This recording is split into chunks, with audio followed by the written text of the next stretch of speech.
Mega daughter Niharika వ్యక్తిగత జీవితం గురించి అందరికీ తెలిసిందే. తొలుత టీవీ షోలో హోస్ట్గా కనిపించిన నిహారిక ఆ తర్వాత వెండితెర మీద హీరోయిన్గా ఎంట్రీ ఇచ్చింది. ఒక మనసు, సూర్యకాంతం, హ్యాపీ వెడ్డింగ్ వంటి సినిమాలో నటించినప్పటికీ నిహారికకు తగిన గుర్తింపు రాలేదు.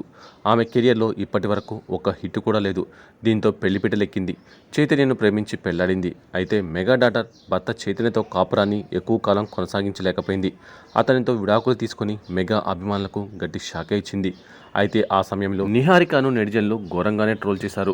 పెళ్లి, విడాకులు అనేది ఈజీ కాదని, నా భవిష్యత్తు గురించి ఆలోచించే విడాకులు తీసుకున్నానని నిహారిక చెప్పుకొచ్చింది. ఇదిలా ఉంటే నిహారిక పోస్ట్ ఒకటి సోషల్ మీడియాలో వైరల్గా మారింది. నిహారిక నిర్మాతగా మారబోతుంది. తాజాగా తన ప్రొడక్షన్లో తీయబోయే సినిమా టైటిల్ను ప్రకటించింది.